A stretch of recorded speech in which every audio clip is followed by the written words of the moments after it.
शादी के बाद कहा जाता है कि भाई पेट निकल गया है और बॉडी जिस तरीके की शादी से पहले थी वो नहीं है।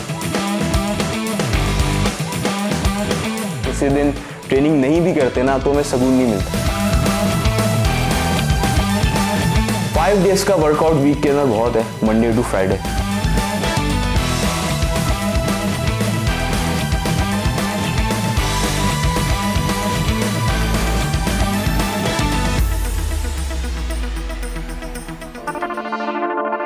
जी अस्सलाम वालेकुम, मेरा नाम है यासिर मुग़ल और मैं एक फ़िटनेस ट्रेनर और प्रोफेशनल बॉडी बिल्डर हूँ। मेरा ताल्लुक़ कराची से है, बॉडी कॉम्प्लेक्स जिम से मेरा ताल्लुक़ है। मुझे इस फील्ड में ऑलमोस्ट 5 to 6 ईयर्स हो गए।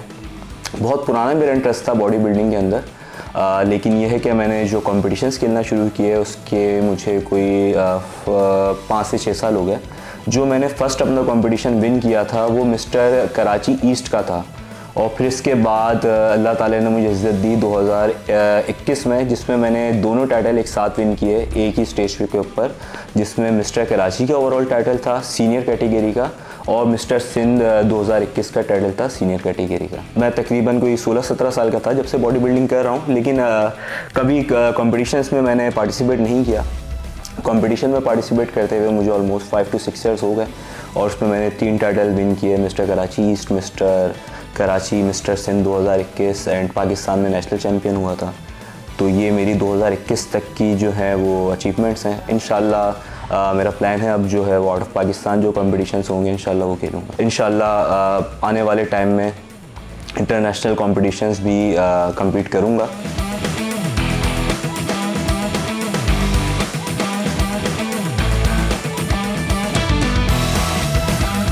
मेरी जो डाइट होती है, जो मैं as a professional body builder आपको बताऊं, तो हम लोग बहुत टाइम ऐसा होता है जो हम लोग अपनी जो है वो बॉडी बल्क पे रखते हैं, फिर जब कंपटीशन की तैयारी होती है तो हम लोग लीन की तरफ जा रहे होते हैं।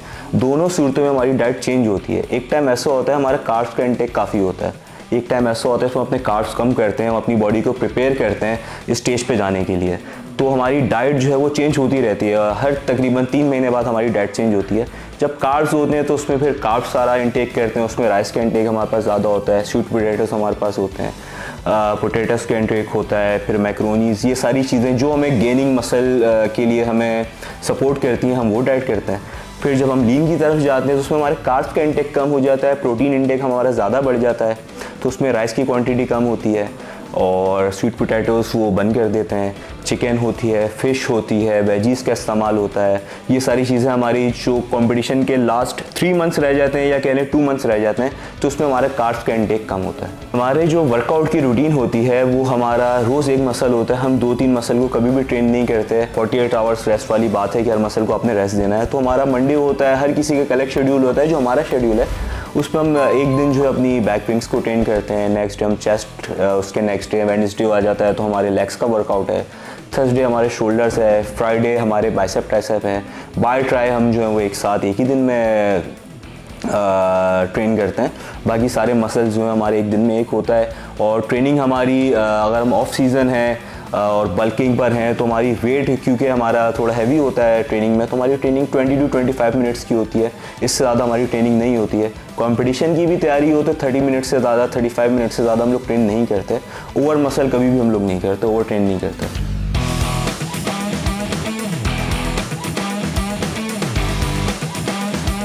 अगर आप ओवर ट्रेन होंगे, आप ट्रेनिंग आपकी एक्स्ट्रा होगी, तो आपके मसल में जितना पंप आया हुआ होता है, मसल के जितनी नीड होती है पंप आने की, आप ओवर ट्रेन करेंगे वो पंप निकल जाता है, तो फ़ायदा नहीं आपने जितनी ट्रेनिंग की थी। एक हद तक एक लिमिट होती है, हर चीज़ की एक लिमिट है।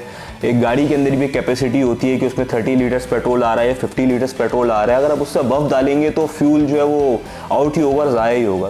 टाइम्स ऑफ कराची से जुड़े रहने के लिए हमारा चैनल सब्सक्राइब करें। हमारी वीडियोस को सबसे पहले देखने और बाखबर रहने के लिए बेल आइकन पर क्लिक करना ना भूलें। एब्स का जो वर्कआउट होता है, देखिए वही बात आ गई है कि जेनेटिक्स पे आपके डिपेंड करता है। बहुत से लोग होते हैं जो अपनी डाइट बहुत ज़्यादा लीन रखते हैं। अब जैसे मेरा प्लस पॉइंट है कि मुझे अपने एब्स पे इतनी मेहनत नहीं करनी पड़ती है। कंपटीशन आने से 3-4 महीने पहले ही ऑलमोस्ट मेरे एब्स रहते हैं तो पूरे साल ही हैं, लेकिन जब बल्क पे जाते हैं तो ज़ाहिर बात है उसकी फिनिशिंग के अंदर फ़र्क आ जाता है। बहुत से लोग एब्स के लिए 2 से ढाई महीने 3 महीने पहले वर्कआउट शुरू कर देते हैं। कुछ लोग ऐसे होते हैं जो 1 महीना पहले वर्कआउट शुरू करते हैं कि उनके एब्स क्लियर विजिबल हो जाएं, क्योंकि फैट परसेंटेज का भी इसके अंदर होता है। फिर डाइट आप कितनी अच्छी फॉलो कर रहे हैं नहीं कर रहे, तो उस हिसाब से सारी चीज़ें लेके बैलेंस करके चलनी पड़ती हैं। 5 डेज़ का वर्कआउट वीक के अंदर बहुत है, मंडे टू फ्राइडे। ये नॉर्मल बंदे के लिए मैं बता रहा हूँ कि वो 4 to 5 डेज़ वर्कआउट करे और 2 दिन जो है वो अपनी बॉडी को रेस्ट दे। रेस्ट क्योंकि बहुत ज़रूरी है, आप रेस्ट नहीं देंगे तो मसल में रिकवरी होगी नहीं। वर्कआउट भी आपका अच्छा तभी होगा जब आपका प्रॉपर रेस्ट होगा, टाइम टू टाइम आपकी डाइट होगी, ये सारी चीज़ें बैलेंस होगी। अगर आप अपनी डाइट भी प्रॉपर कर रहे हैं और आपका रेस्ट कंप्लीट नहीं है, आप एटलीस्ट 8 आवर्स की तो नींद लें, अगर आप वो भी नहीं ले पा रहे हैं, दोनों में से किसी एक चीज़ की भी कमी है। अगर डाइट आपकी प्रॉपर नहीं हो रही है, रेस्ट हो रहा है, और रेस्ट अगर हो रहा है डाइट प्रॉपर नहीं हो रही है, तो आपको मुश्किल आती है वर्कआउट करने में। जब आप रिलैक्स ही नहीं होगे, मेंटली तौर पे आप रिलैक्स नहीं होगे, तो आप वर्कआउट अच्छा नहीं कर पाओगे। शादी के बाद कहा जाता है कि भाई पेट निकल गया है और बॉडी जिस तरीके की शादी से पहले थी वो नहीं है। देखिए उस सूरत के अंदर होती है कि आप ना अपनी डाइट फॉलो करते हैं, फिर आप जिम भी छोड़ देते हैं। जब दोनों चीज़ें नहीं हो रही हैं तो फिर बॉडी तो आपकी आउट होगी। अगर आप आफ्टर मैरिज भी जिम अपना कंटिन्यू रखते हैं, आप डाइट भी अपनी नॉर्मल लेते हैं, तो आपकी बॉडी कभी भी ख़राब नहीं होगी।